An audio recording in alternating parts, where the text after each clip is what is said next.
Scottish football was rocked to its foundations this year after one of its most historic clubs was faced with financial meltdown.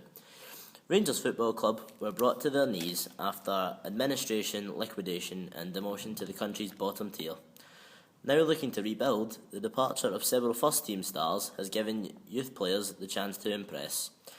Youth coach Jim Sinclair spoke highly about the impression made by several of his former protégés who have made the step up to the first team.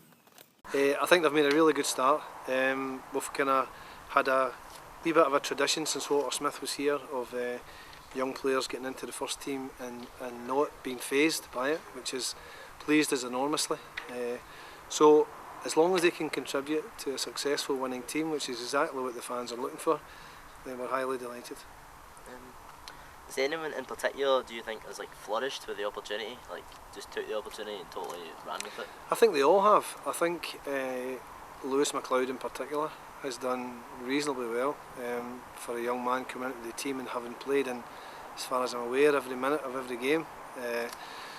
Fraser Aird has come in and been unfazed by the whole process. And then we've got the slightly older ones, sorry I've missed out Barry Mackay, who's also done well.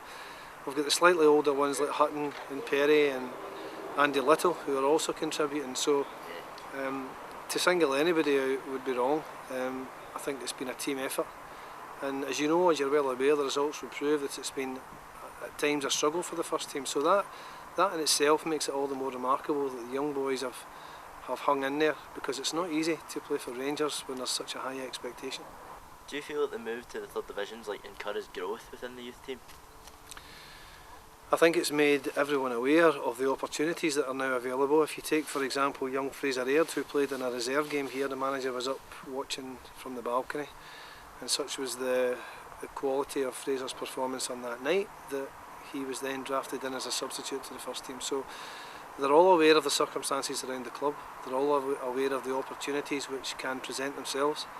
So if they keep a firm head and they keep confident, and the manager will, I'm sure, and his backroom staff will continue to bring them in at the appropriate time, then we're highly delighted here at Murray Park. In years to come, do you believe that there will be more importance placed on the youth team than ever before? I think there's a lot of importance placed on it just now. I think it will depend on how quickly the club gets back to where everyone would want it to be. I think we have to live with the expectation here that Rangers teams have to win.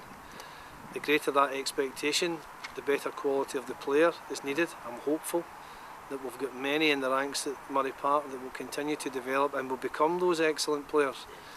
But if they don't, then we're all aware that when the opportunity is there for the team to be strengthened and to bring bigger talents in, that's what our young players need to have as a benchmark and make sure they're up to that challenge.